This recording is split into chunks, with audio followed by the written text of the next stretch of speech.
I'm Tracy Sabol. Tonight on EWTN News Nightly, intense negotiations. The extended truce between Israel and Hamas has entered its fifth day with more hostage exchanges in sight. How the U.S. plays its part as peacemaker. Operation Rescue. The story of 41 miners saved from a collapsed mining facility in India. A call to conduct. The Supreme Court makes a formal announcement regarding ethical concerns. We have a report and reaction. And miraculous dedication. Learn more about the first church dedicated to Our Lady of the Miraculous Medal. These stories and more tonight. From EWTN, the Global Catholic Network, this is EWTN News Nightly. Thank you for being with us on the Feast of St. James of the Marches. Our top story tonight, the war in the Middle East. As day 5 of an extended truce comes to an end, word the Hamas has released more hostages. Israeli Defense Forces say 12 people, 10 citizens, and 2 Thai nationals are now back in Israel. In return, 30 Palestinian prisoners have been released as part of a negotiated deal. Meanwhile, CIA Chief William Burns is in Qatar to push for a broader hostage deal. He is meeting with his Israeli and Egyptian counterparts as well as Qatari officials. He is reportedly trying to push for talks that would include the release of men and soldiers. And we are also learning tonight no Americans currently being held in captivity by Hamas will be free today. At the same time, U.S. Secretary of State Antony Blinken will soon travel to Israel and the West Bank. He will arrive there just as the pause in the fighting expires. White House correspondent Owen Jensen reports. Owen. Tracy, good evening to you. As President Joe Biden flew off to Georgia today, his top diplomat was in Europe attending meetings with NATO leaders focused on Ukraine. And while there, Secretary of State Antony Blinken addressed the hostage situation as well. In Belgium, U.S. Secretary of State Antony Blinken and NATO Secretary General Jens Stoltenberg standing side by side at a news conference. And of course, we will be talking about the crisis in Gaza and the broader Middle East. Both men welcoming the continuing ceasefire in the Israel-Hamas conflict and the release of hostages. Among them, 85-year-old Yafa Adar. She was applauded and cheered while leaving the hospital, receiving hugs and kisses as she walked. Like you, Jens, I am very pleased to see hostages returning home, coming back to be with their loved ones, and we're determined to continue that for as long as possible. The secretary will return to the Middle East in a few days as the U.S. hopes to find a way to extend the ceasefire in Gaza and get more hostages released. Meanwhile, President Joe Biden did not stop to answer questions about the Middle East when he left the White House this morning. First Lady Jill Biden joined him on a trip to Georgia to attend the tribute service for former First Lady Rosalyn Carter. Imagine all the people sharing all the world. Rosalyn Carter died on the Sunday before Thanksgiving. Today's memorial provided a rare opportunity for the presidents and first ladies from several administrations to join together. Secretary Clinton and Dr. Biden, we also welcome your lovely husbands. Former President Jimmy Carter also made the trip despite his condition in hospice. He's 99 years old. Now back to the war in the Middle East. Among the hostages released today, 9 women and a 17-year-old. Also tonight, the White House is putting greater pressure on Israel to try to avoid large-scale civilian casualties as it battles Hamas in the Gaza Strip. At the White House, Owen Jensen, EWTN News Nightly. While dozens of hostages have been released, many more still remain in captivity. Now we focus on one hostage still being held. 26-year-old Guy Ilus. He's been missing since the October 7th attacks by Hamas. His mother, Doris Lieber, has campaigned tirelessly for help to get her son released, and she joins us now. Doris, thanks so much for joining us today. We appreciate it. First off, I'm curious, have you received any information about your son? No, every day I get a phone call from my Army representative, and it's so far the same that the names were issued. Anybody that was informed of the, kids or women that are on the list are informed, but also the ones that are not on the list get this information, and it's the same every day. I'm so sure, far. yeah, and I'm sure it's so frustrating. But does it at least give you maybe some hope, this ongoing release of the hostages, that maybe Guy will be freed soon? Of course, it gives me hope. It gives me a lot of joy to see, the kids coming back. We're like a big family here. So everybody that comes back, every mother, every kid is great joy. But still, it's not my son, and every day it's heartbreaking to get that, message that he's, and I know that it's going to take time. There's still, elderly, children, a lot of women, over 30 women that will be released before he does, and watching the news constantly, and anything that happens is great fear, great tension. Every day is like, I just hope nobody shoots so it doesn't, stop this whole procedure. So it's a tense time. Yeah, indeed. Curious, how are you feeling about how your government is handling all this, how Prime Minister Benjamin Netanyahu is handling the conflict? And do you think that he's doing enough to get the hostages back? That's such a difficult question, and it's so out of my league. It's like, I have no idea what is good, what is bad. There are conversations about let's go back to war. That will, keep on the pressure to release everybody. And there's the voices that are saying, let's keep patient and, go through this procedure. So in any case, I don't think about what Benjamin's doing or what's his policy, because I have no power there anyway. So I have enough to think about or to fear about without that. So it's nothing I can deal with. Yeah, you're a mother, and you're thinking about your son right now. And if Guy were to be watching this right now, what would you tell him, Doris? That I'm doing everything that I can to take him out. If it's interviews, if it's praying, if it's meeting with people to stay strong enough to take care of him when he comes home. If I could, I'd go switch with him, but I can't. Yeah. Doris, anything else that you would like our audience to know? Just to be our voice, stand up with us, make anybody in your, government be aware of this, shout out your voice that, these are civilians. This is my son that I want back. He's my only son. I'm a single mother. He's all I have. Well, Doris, so do your best. Absolutely. Doris, we're praying for you right now and for your son and everyone over there. Thank you for your time. Thank you very much.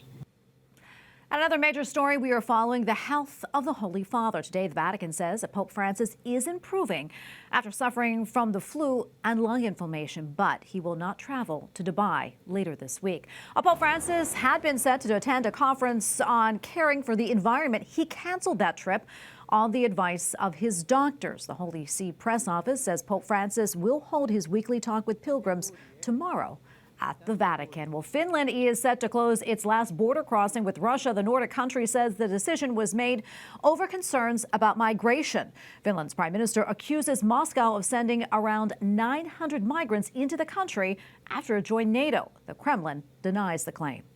Scenes of joy in India after 41 construction workers trapped in a tunnel for more than 2 weeks were rescued. The workers were trapped underneath a collapsed mountain tunnel for 17 days. The rescue operation even resorted to manual drilling through the rubble. Those trapped were supplied with food and oxygen through a small pipe.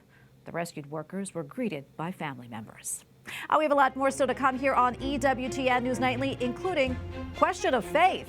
An all-female Catholic college says it will admit biological men who identify as women. We have analysis. Plus, the Supreme Court reacts to recent criticism from some members of Congress.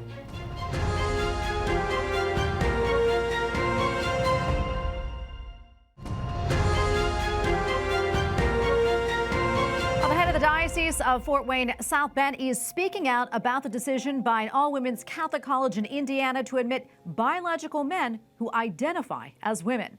In a statement yesterday, Bishop Kevin Rhodes said the decision by St. Mary's College in South Bend is at odds with the Catholic teaching. He added that the school's desire to show hospitality to people who identify as transgender is not the problem. The problem is a Catholic women's college embracing a definition of a woman that is not Catholic. We go now to Amber Duke, Washington editor at The Spectator. Amber, great to have you back on. A lot to get to, but first, let's talk a little bit more about St. Mary's College. I mean, apparently the college president put out an email that is stating in part that the school is, quote, by no means the first Catholic women's college to adopt a policy with this scope, and that by admitting those who identify as women, quote, encompasses our commitment to operate as a Catholic women's college. Amber, your thoughts on that?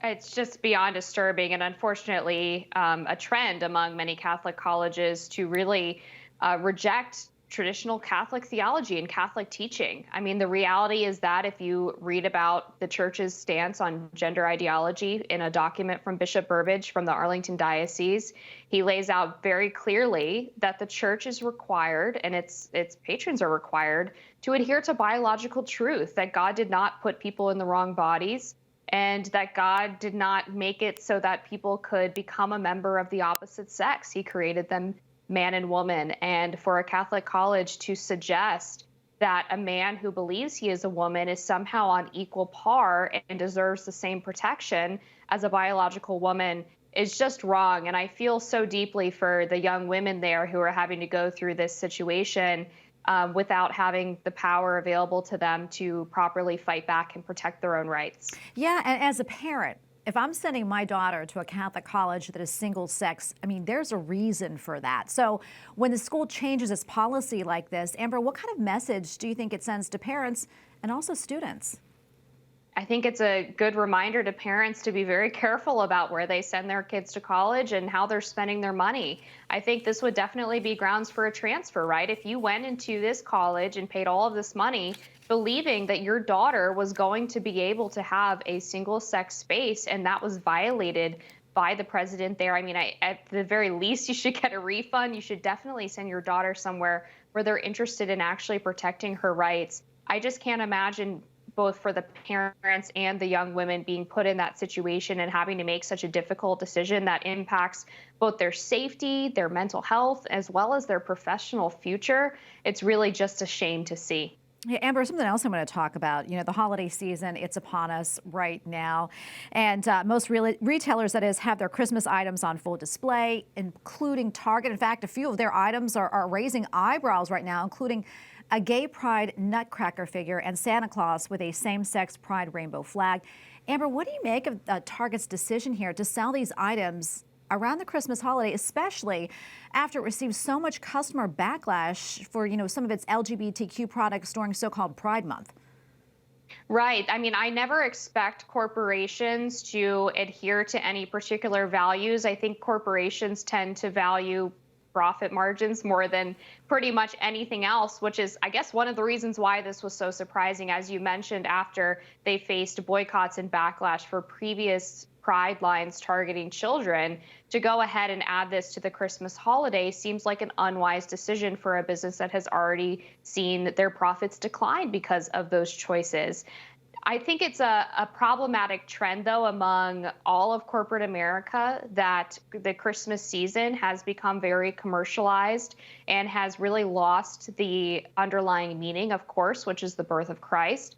And having these items that have messages that really run counter to Christianity is just a troubling sign of the times, I think, in society, that many people have really lost the real reason for the season, as it's said. Yeah, for sure. Speaking of troubling, we have maybe just a minute left, but this is what I want to talk about. It's troubling. The National Railroad Museum in Wisconsin received a lot of backlash, too, after it allowed the Satanic Temple to display a tree decorated with things like pentagrams at its annual Christmas tree festival. Christmas, of course, after all, is a Christian holiday, Amber.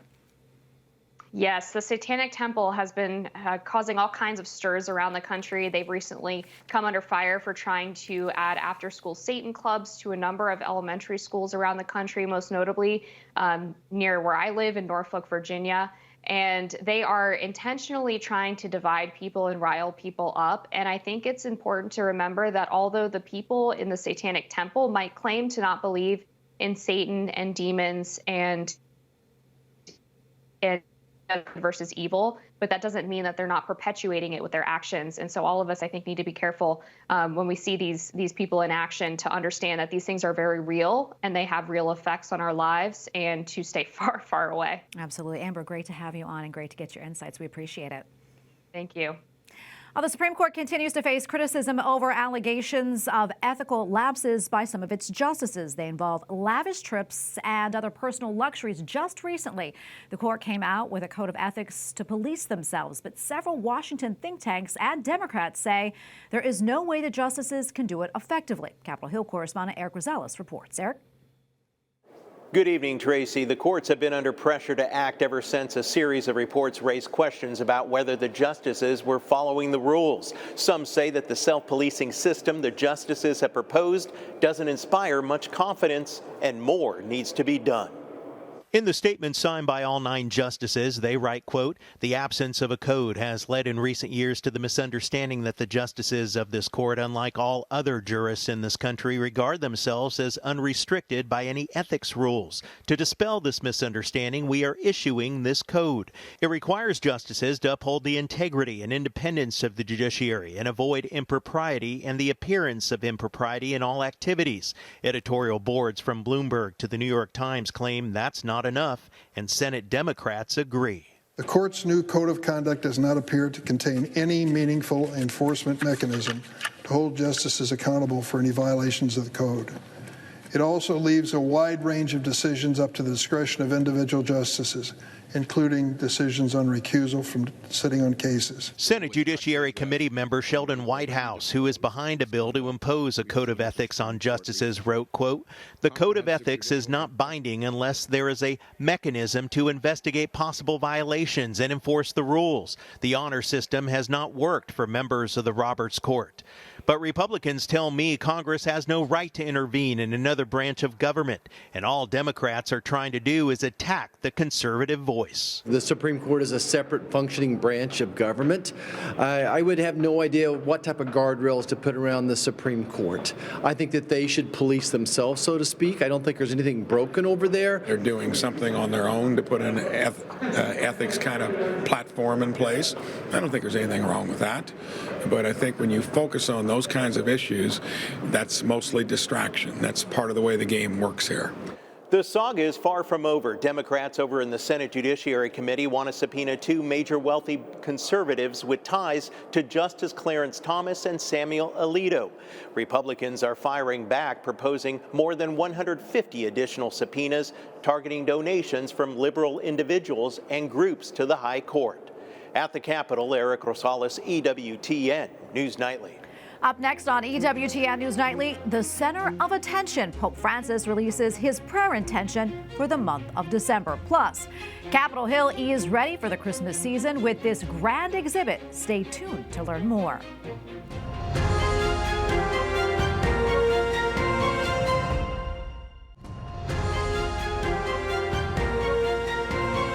Reported earlier, Pope Francis will not be traveling to Dubai this week, but he was able to release his prayer intention for the month of December. He is asking the faithful to pray for people with disabilities.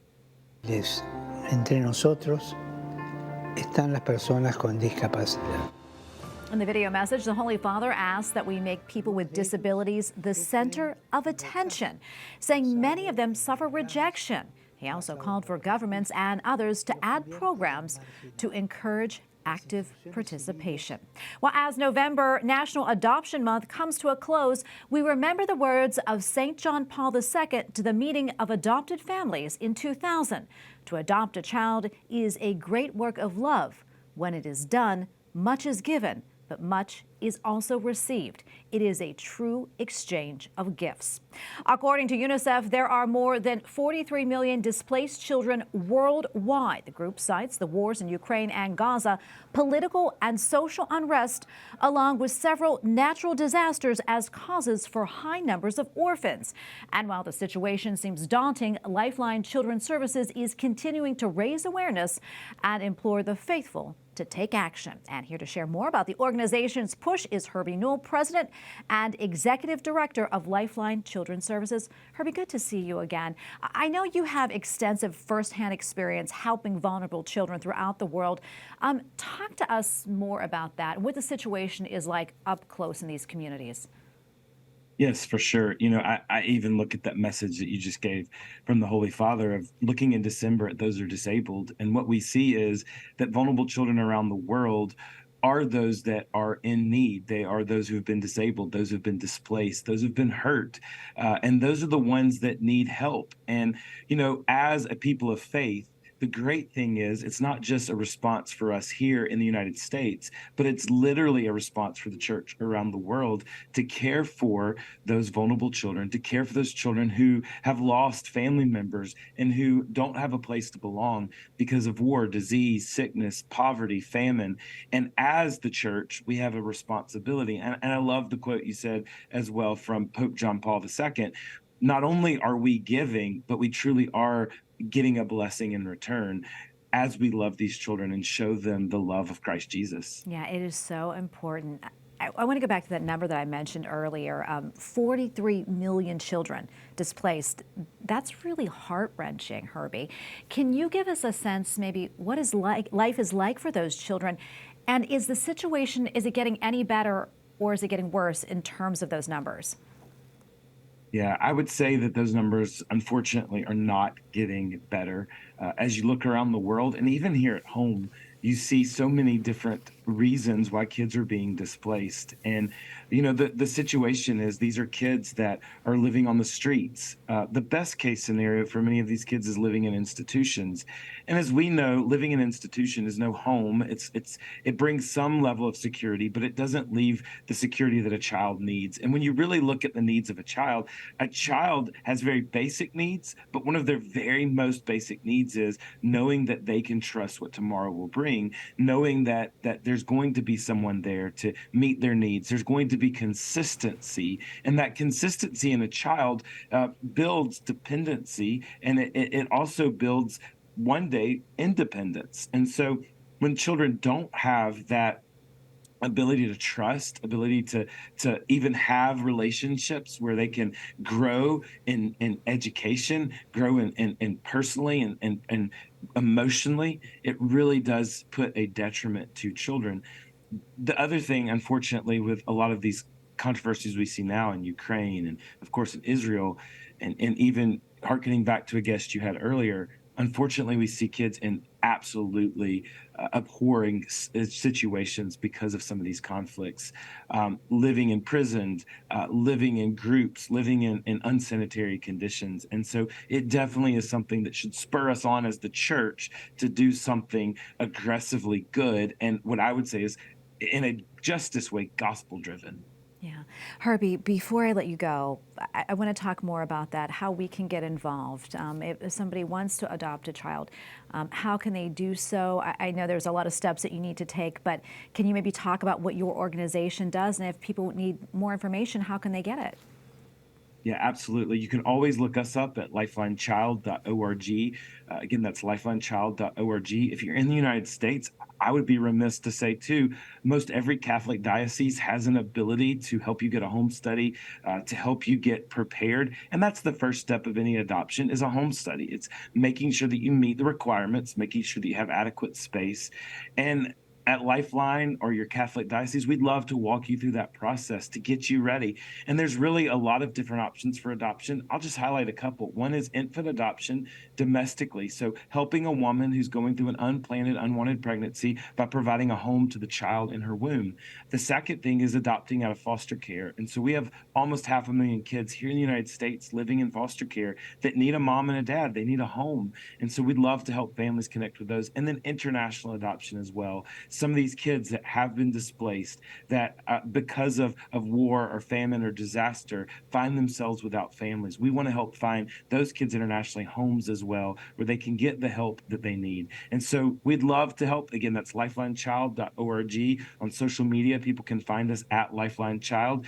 And then last, I would be remiss if I didn't end. We can all begin to pray. We need to pray on behalf of vulnerable children. We need to pray that the God of all gods, the Father to the fatherless, truly would be with them, protect them, and hold them until they can find permanence and security. Yeah, absolutely, Herbie. Amen. And thank you so much for coming on, and thank you for all your selfless work. God bless you. God bless you, and thank you.